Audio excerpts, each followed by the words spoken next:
어떤 사람들은 참 마음이 평화로운 사람이 있는가 하면 어떤 사람은 늘 살아가면서 마음이 불편한 사람들이 있어요. 마음이 항상 편안한 상태에 있는 사람이 있는가 하면 항상 마음이 불편하고 또 불안정한 사람들이 따로 있습니다. 저는 여러분들의 마음이 항상 편안해지기를 소원합니다. 싸움과 다툼이 어디서 나느냐? 싸움과 다툼이 도대체 어디서부터 나는 것이냐? 그것은 영적인 조화를 잃어버릴 때 나타나는 현상입니다.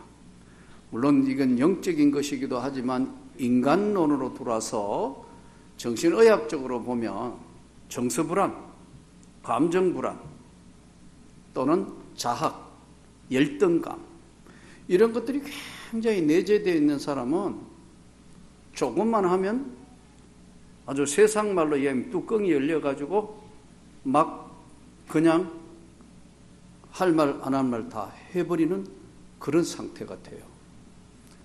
다툼과 분쟁이 어디서 나느냐? 조화를 잃어버릴 때 난다. 정신적인 조화, 영적인 조화가 깨어지면 다툼과 싸움이 분노가 여기서 오는 거예요. 그러니까 이걸 잘 여러분 내면 세계를 인간의 내면 세계를 마치 유리거울처럼 가만히 한번 들여다보세요. 아멘? 자기를 한번 들여다보라고. 다툼과 싸움, 분쟁은요, 영적이고 정신적인 균형이 깨어진 사람들 때문에 일어나는 거예요. 조화를 잃을 때 나타나는 거예요. 육신적인 것, 정신적인 것, 영적인 것 다, 예를 들어 육신적인 것도 조화가 깨어지면 병이 찾아와요. 음식을 영양분을 너무 소홀히 하게 먹는다. 또는 자기 몸을 너무 학대한다. 그러면 이게 균형이 깨어져 오는 게 질병이에요. 오늘은 이 하나님의 말씀을 한번 우리들을 돌아보는 시간이 되면서 말씀을 들으면 좋겠어요. 1절부터 9절은 화평함이 다툼보다 낫다. 화평함이 다툼보다 낫다. 그리고 10절로 오늘 끝절까지는 10절로 28절 오늘 마지막 말씀까지는 미련한 자는 항상 근심을 준다. 미련한 자는 본인에게도 자기가 자기 자신이 근심스러운 사람인 줄 알아요. 본인에게도 가정에도 집안에도 모든 공동체에도 근심을 줍니다. 이게 미련한 자는 항상 근심을 준다. 이 다툼과 싸움, 이 조화를 잃어버렸을 때 이게 이제 다툼이 일어나고 싸움이 일어납니다. 그러면 이제 오늘 말씀대로 우리 자신들을 한번 거울을 들여다보듯이 한번 들여다봐요.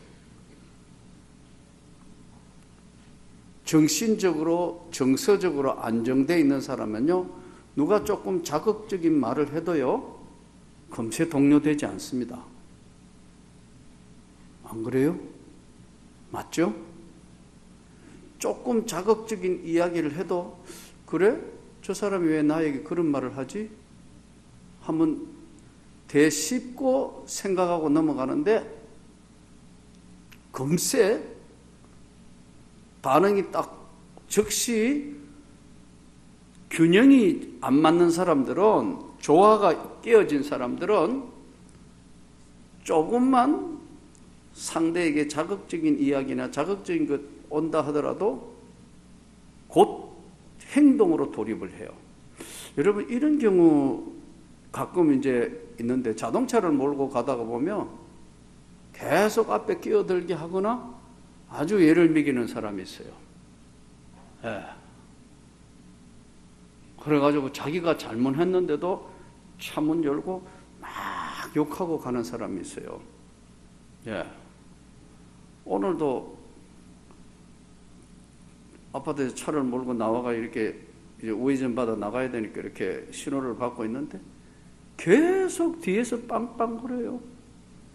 앞에는 차가 그냥 정식으로 가고 있는데 왜 안 가냐고 빵빵거려요. 내가 정서적으로 안정되어 있는 사람이니까 내려가지고 욕하고 그래 안 하지. 그냥 다 지나가고 난 뒤에 아이고 어디나 모자라는 거나 균형이 깨진 거 오늘 설교 내용이 그거니까 나는 참아야 되지. 여러분 그럼 차가 막 달려가는데 자기가 가기 바쁘다고 나 가가 차에 부딪히라는 얘기예요. 이게 균형이 깨어진 사람은 그 사이도 못 찾고 빵빵 거르고요. 별짓 다 해요. 심지어는 와가지고요. 보복해가 앞에 알짱 들어갔다가 나갔다가 이 교통사고 크게 날 수 있는데요. 그런 짓도 해요. 한번 따라 합시다. 정서불안한 겁니다. 정서불안한 자거나 아니면은 그 사람 정신세계를 들어가 보면요. 항상 열등감 속에 있는 사람이에요. 정신적으로, 영적으로 균형이 깨어지는, 육체적으로도 조화가 무너지면 질병이 찾아온다니까요. 요즘 하도 저도 몸이 안 좋아가지고 지금 새벽기도 며칠째 쉬고 있는데 오늘은 몸으로 버티다가 도저히 안 돼가지고 병원에 이제 가서 한번 엉덩이 주사도 맞고 이제 링겔도 맞고 그 의사 선생님 나보고 계속 하는 얘기 좀 쉬세요 목사님. 나는 목사님 보면 겁나요. 그래요. 안 쉬고 달려가는 기관차 같아서 겁난데 그래서 쉴 시간이 없어. 그래도 쉬어야지. 몸이 건강해야지. 맞아, 나도 아는데 과로하는 거 알아요. 여러분 생각에는 어떤지 모르겠어요. 오늘 사실은 수요 예배 몸이 너무 상태가 안 좋아서 좀 그 목사 보고 설교하라고 하고 쉬어야 되나 그랬는데 기도하는 순간에 가만 생각. 여러분 설교도 뭐 입만 열면 나오는 게 설교가 아닙니다. 여러분 본문을 보면서 연구를 해야 되는 게 설교고 적용을 해야 되는 거니까요. 아마 갑자기 내가 그 목사 보고 설교하라면 그 목사는 지금 허겁지겁 할 텐데 아이고 그래도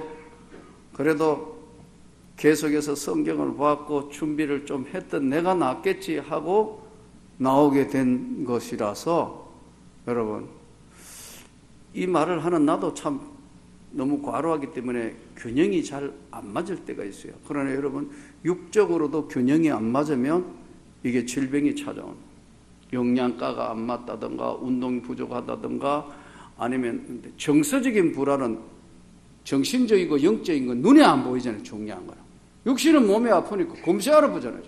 얼굴이 안 좋다, 속 빠졌다,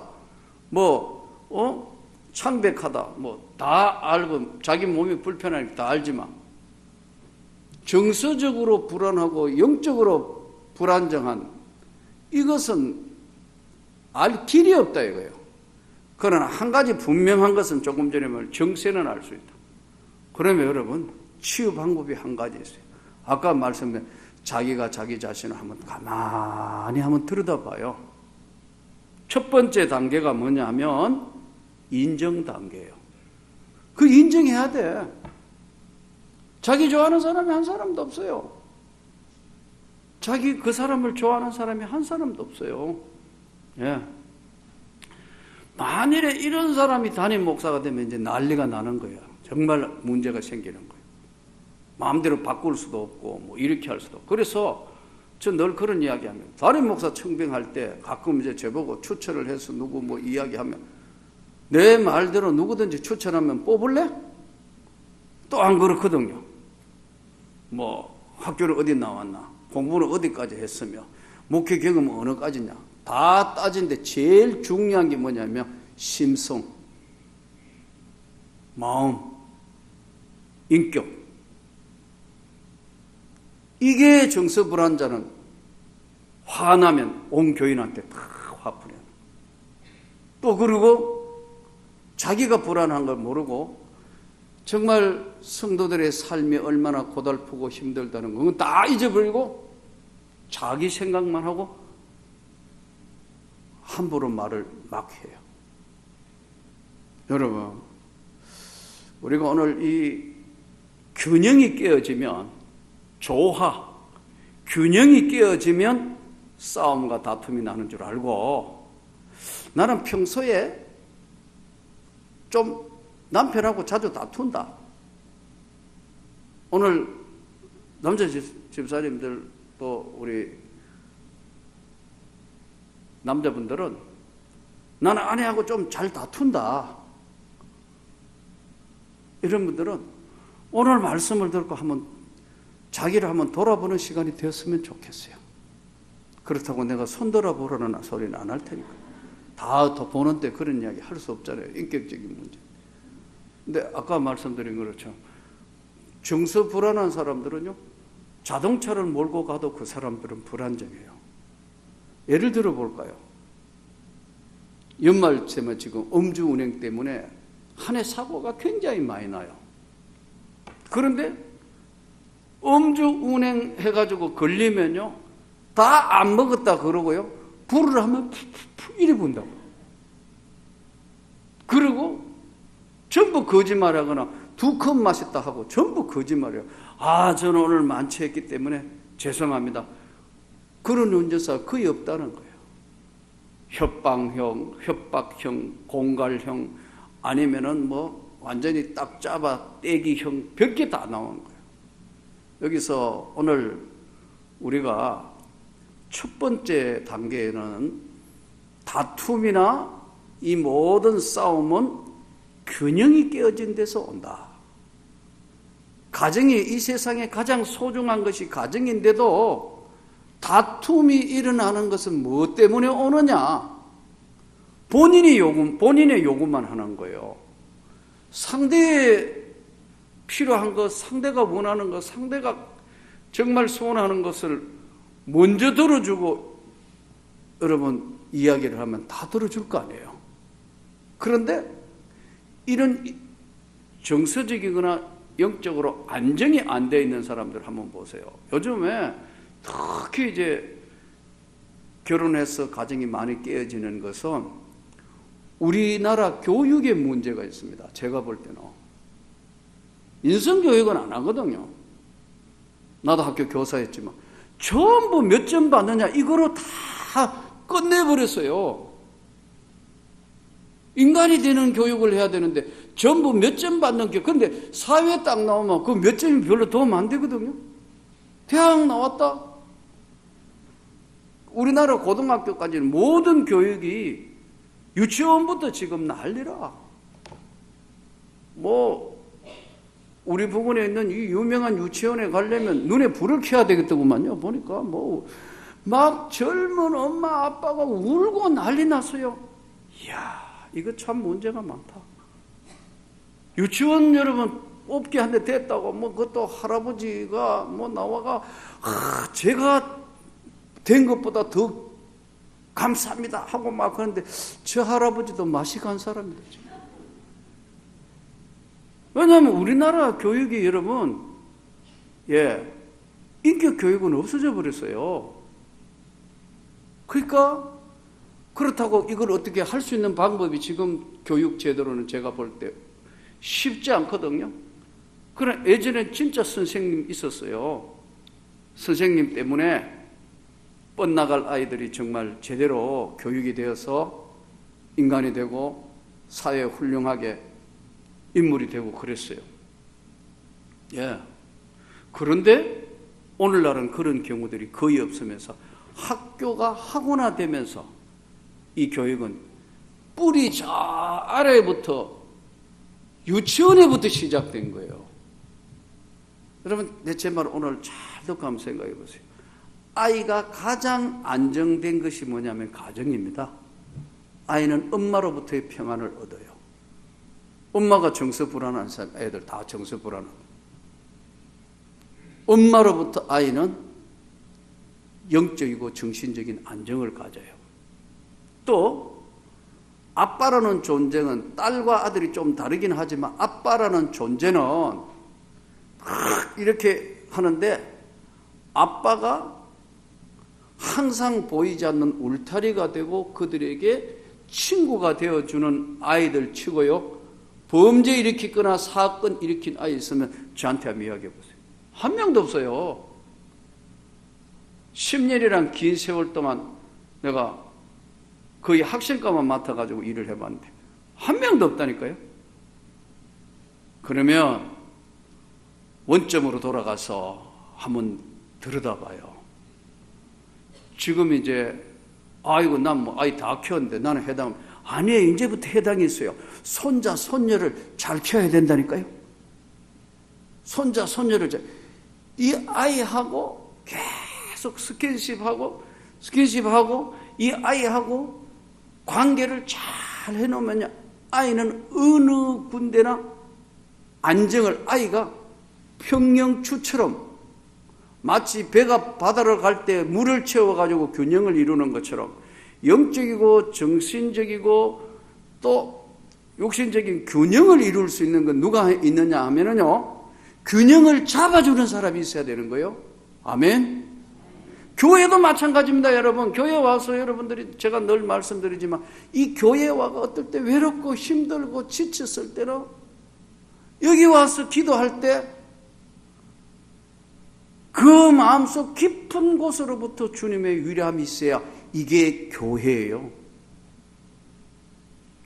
교회 목사님 여러 가지 역할 있지만요, 목사님 얼굴만 보고 목사님 말씀만 들어도 그게 마음의 평안을 얻어야 그것이 바로 된 교회예요. 목사님 피해가 도망간다? 이거 문제가 많은 교회가 되어보는 거예요. 그래서 여러분, 저는 여러분에게 다시 말씀드립니다. 여러분들이 이제 자녀를 키울 때 손자 손녀가 나거든 이게 돌 때부터 시작이 됩니다. 아이는 100일 넘어서부터 엄마 품에서 이제 걸으면서 사물을 보거든요. 사물을 이렇게 본다고 하지 마 이러면 하려다가 멈추기도 하고 그럽니다. 자기하고 교감이 되는 사람이 누군가를 아이는 찾기 시작해요. 예, 유아교육에. 근데 누군가 그게 평형을 잡아줘야 될 사람이 있는데 요즘 젊은 부부 엄마 아빠 돈벌을 다 나가보고 없다. 그럼 누구한테 맡기죠? 할머니한테. 다행히 친가 할머니나 외가 할머니가 있으면 이 외가 할머니나 친가 할머니는 또 손자 손녀 귀엽다고만 하지 애가 정신적으로 영적으로 균형을 잡아주는 것을 못하는 거예요. 예. 더더군다나 지금 거의 좋은 유모도 있겠지만 아이를 키워주는 유모, 좋은 유모도 있지만 아이 키우는 게 보통 힘드는 거예요. 이 2명만 키워봐요. 손자 2명만 여러분들이 무릎에서 키워가지고 손자 2명만 키우면요 5년 늙을 걸 10년 늙어버려요. 아이의 솟아나는 힘을 어른이 감당을 못한다고 이게. 예. 아이 동의 안 하는데 키워볼래요? 내 아이니까 키우고 내 손자니까 키우지요. 남의 아이 키우라면요 허리 팔다리 아파가 도저히 못해요. 돈 받고 하게 해봐요. 할 수 있는 게 한계가 있어요. 그런데 지금은 내 아이 교육도 아닌 남이 그 긴 시간 퇴근 때까지 봐주는 가정이 많아졌다. 그래서요 아이들이 정서적으로 불안한 아이들이 초등학교를 가요. 초등학교 가자마자 계속 학원에 나왔는 애를 또 이쪽 학원에 저쪽에 영어 사실 그거 배워봤자 별 도움 안 되거든. 뭐 사과 보고 애플 그거 다 쓸데없는 짓이요. 예.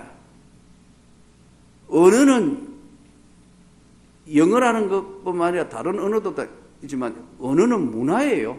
거기 가가 살면 다 하게 돼 있어요. 제가 한 번은 텍사스 엘파소라는 곳에 가서 집회를 2번 갔는데 그게 멕시코 국경 도시예요. 티화나. 근데 이제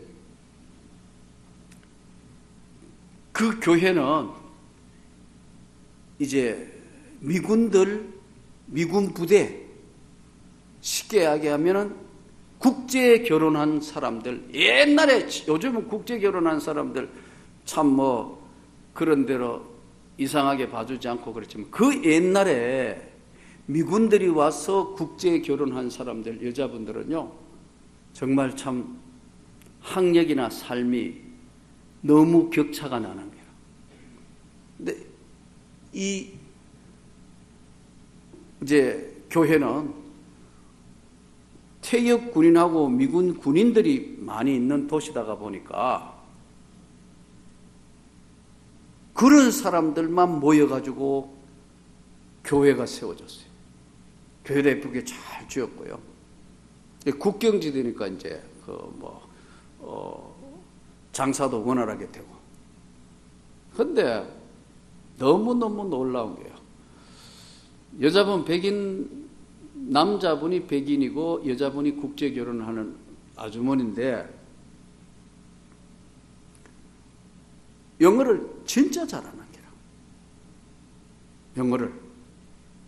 그 나는 이분이 대단하다 생각하고 이분이 한국에서도 뭐 유명한 대학 나오고 한 줄 알았는데 그 집에 가가 밥 먹고 하면서도요, 이분은 정서적으로 정신적으로 평형추가 다 되는 건강한 사람이니까 또 그 교회에 남편이 잘 만난 것 같아요.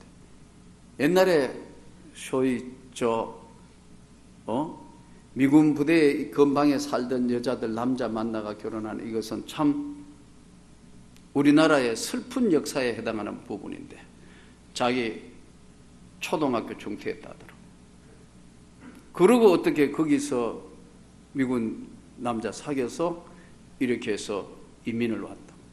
그 백인하고 대부분 와가 또 이혼하고 그런데 자기 남편이 참 착해서 자기 일생은 행복했는데 와가지고 아무것도 한 것 없이 이제 배운 영어인데 초등학교 때 옛날에 여러분 영어 배웁니까? 안 배우잖아요. 그래도 그렇게 열심히 하니까 이야, 영어를 아주 유창하게 하더라고요. 그리고 또 분명히 한국 사람인데도요, 백인하고 오래 얼마간 살았냐, 자기 남편하고 32년 살았다더라고요. 그런데 얼굴이나 맵시나 모양도 얼굴은 한국 여자 얼굴인데 모양이나 있는 모든 것들은요, 미국 백인의 스타일의 모습이 나오는 거예요. 같이 사니까 닮는 겁니다. 언어라는 건 그런 거예요. 문화예요. 계속.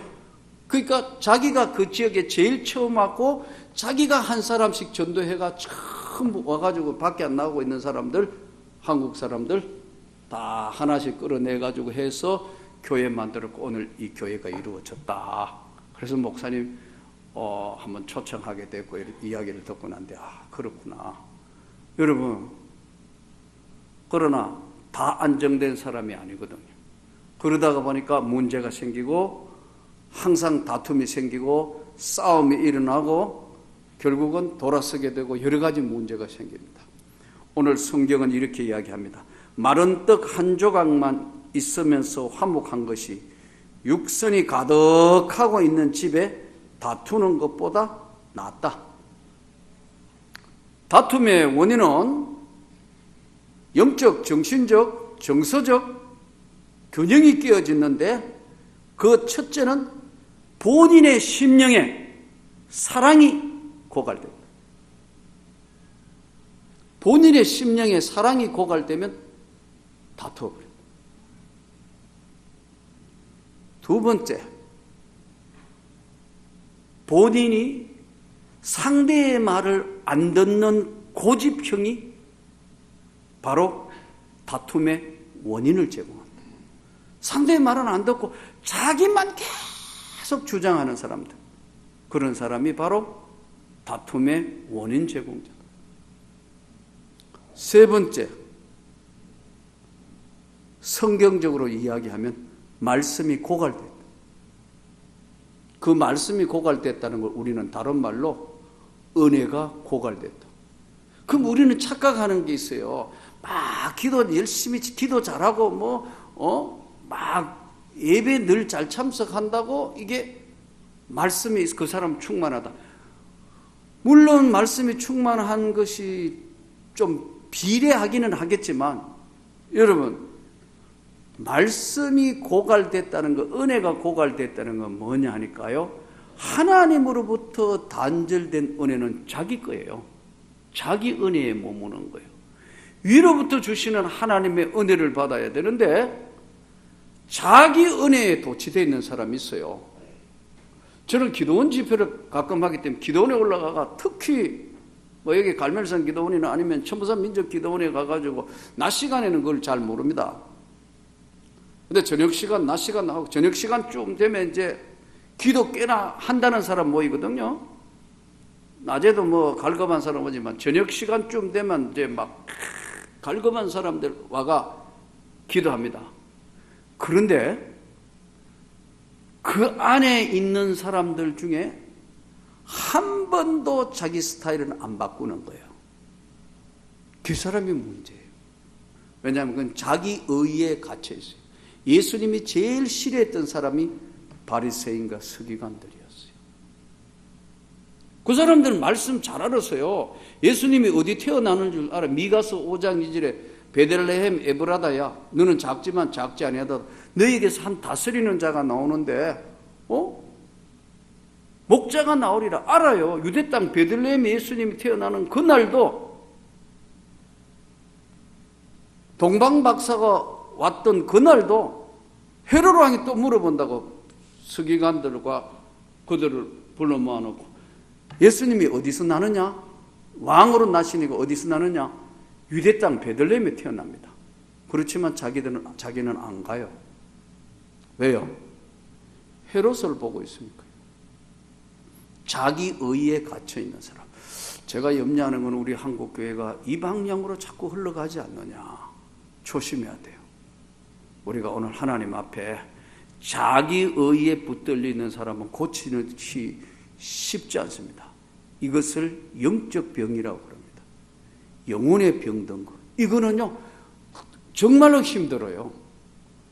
오늘 주의 말씀을 들으면서 우린 다 같이 겸허한 마음으로 주님 앞에 내 의가 아닌 주님의 은혜로 우리가 구원을 받았고 주님의 은혜로 사랑받았다는 걸 꼭 기억하면서 다툼이 없기를 바랍니다. 여호와 하나님은 마음을 연단하신다.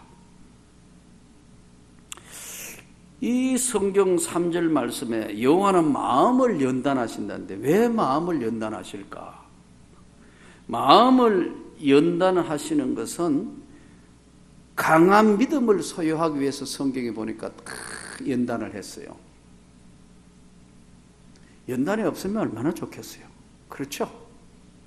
그런데 강한 믿음을 하나님이 우리에게 요구할 때는요, 연단이라는 것을 사용하셨어요. 그래서 야고보서에도요, 너희 믿음의 시련이 인내를 만들어내는 줄 알거니와, 야고보서 1장 3절에 후히 주시고 꾸짖지 하려는 하나님께 구해라. 그러면 주시리라. 야고보서 1장 3절부터 5절에 있는 내용의 말씀인데, 연단을 하신다. 여호와 하나님은 뭘 연단하느냐 하면 우리 마음을 연단한다. 마음을. 훈련소 가서 훈련을 안 하면 군인이 안 되듯이 자꾸 훈련합니다. 자양 앞으로 가, 우양 앞으로 가, 뒤로 돌아가, 열병, 분열. 군대에 가면 사격, 피하라, 따라락 넘어지면서 엎드려 쏘아, 엎드려 쏘아. 계속 하는 겁니다. 왜요? 전쟁의 때 죽지 않고 살아남는 방법을 가르치는 거니까요. 이거하고 똑같이 강한 믿음을 소유하기 위해서 하나님은 우리에게 마음을 연단하시는데, 성경에 보니까 연단하는 방법이 세 가지예요. 첫째는 슬픔이에요. 슬픔. 그 훈련의 최고봉에 서 있던 사람이요, 야곱이에요. 자식 죽었다 그래요. 제일 사랑하는 여인이 낳은 아들 요셉이 죽었다 그래요. 그래서 뭐라고 이야기하느냐면, 야곱이 내가 슬피 울며 음부에 내려갈 거다.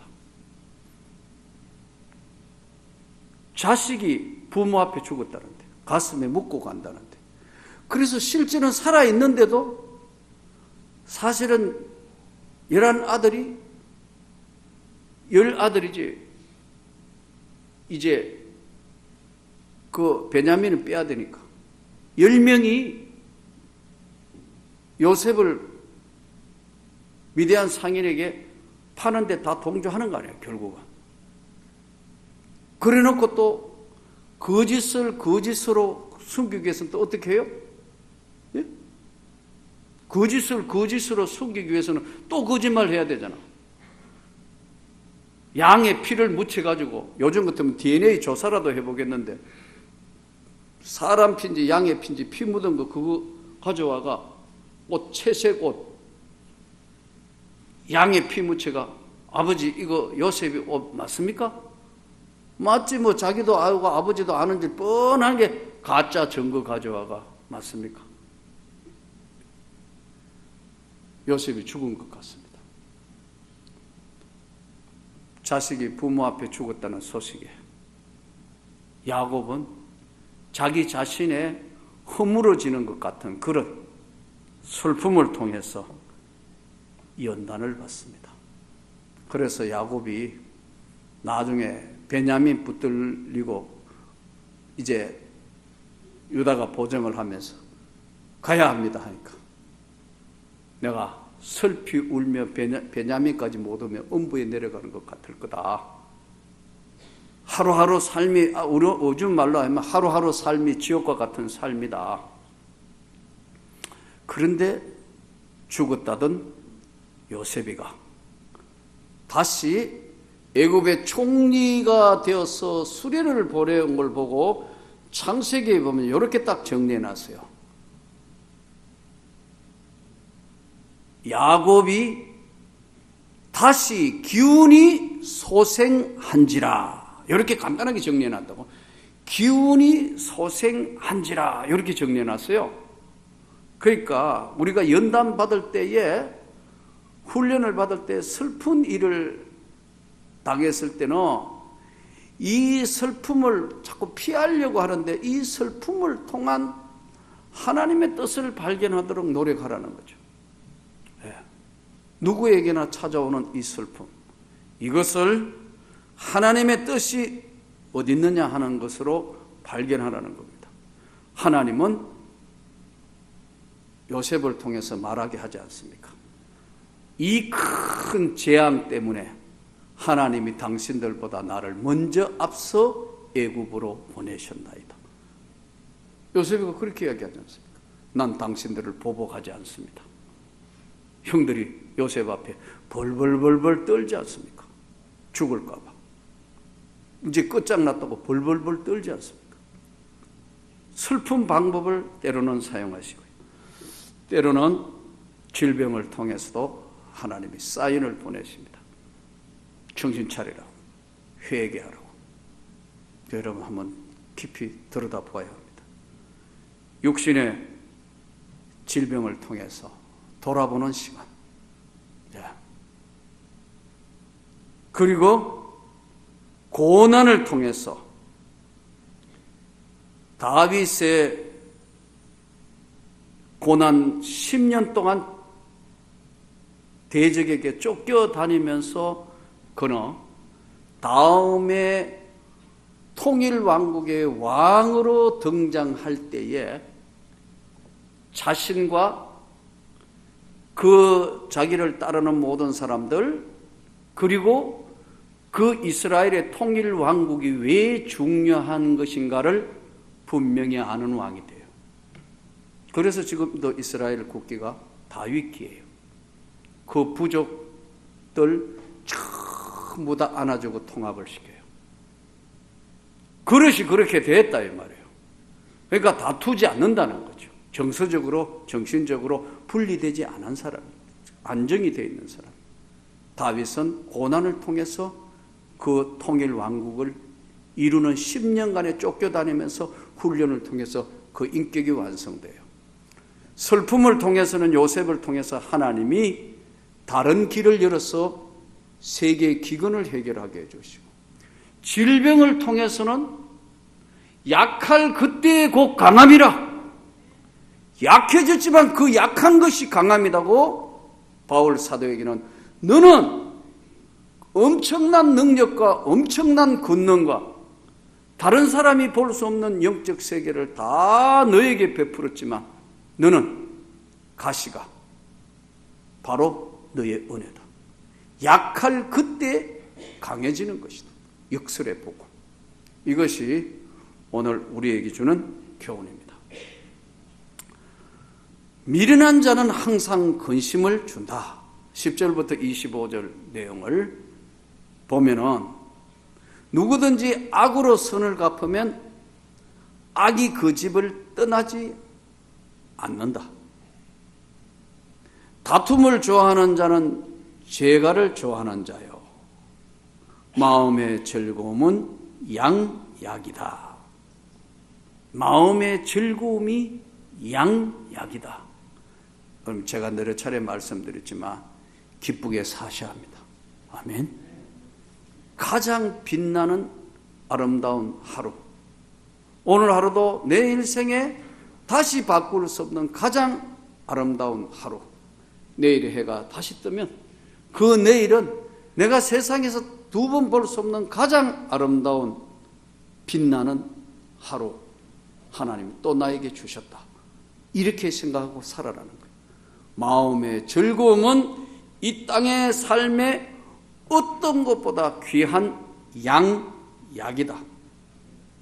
미련한 것은 왜 미련해지느냐고 성경은 두 가지로 정리했습니다. 미련한 자는 교만한 자다.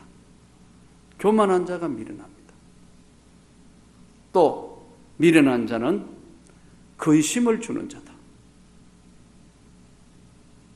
미련한 자는 다투는 자일 뿐만 아니라 자기만 맞다고 주장하는 자다.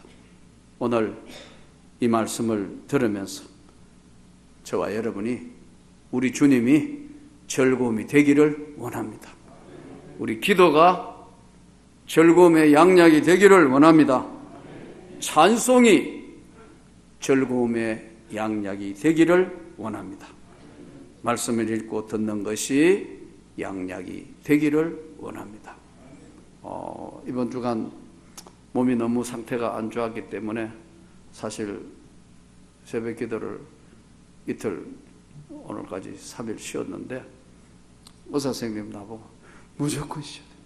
목사님 진짜 계속 그렇게 과로하다 큰일 납니다. 무조건 쉬세요. 무조건. 근데 오늘 링겔을 꽂고 맞으면서 이제 가만히 누워 생각해 보니까 야, 이거 링겔 맞는 게 이게 얼마 만에 와가지고 맞았는가. 이렇게 건강 주신 거 하나님 앞에 한 번도 제대로 감사하면 안 해요. 허리 아픈 거 외에는 한 번도 뭐 병원에 입원해 보거나 한 번도 몸 아파서 설교 못 해본 거거나 한 번도 없었으니까 얼마나 감사한가. 그걸 내가 잊어버리고 있었구나. 하나님 오늘 링게로 맞는 동안에는 하나님 정말 그동안 건강 주셔서 너무 감사합니다. 끝까지 종을 지키시고 불쌍히 여겨 주십시오. 그러다가 보니까 언제 다 들어간지 기도하다가 보니까 빼야 된다고 하더니 쭉 빼버리더라고요. 어느 사이에 1시간이 지나갔어요. 여러분, 우리 삶은 일회용이 아니고 이 땅의 삶이 가장 주님 앞에 빛나는 삶이 될 때만 천국에서 빛나는 삶이 됩니다. 그래서 오늘 또 우리가 이 말씀을 잘 기억해서 하나님께 영광을 돌리는 마음의 즐거움의 양약이 되기를 원합니다.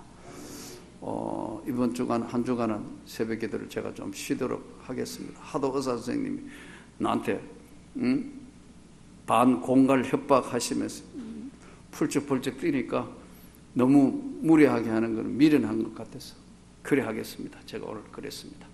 여러분 이해를 해 주시기를 바라고요. 기도해 주시기를 바랍니다.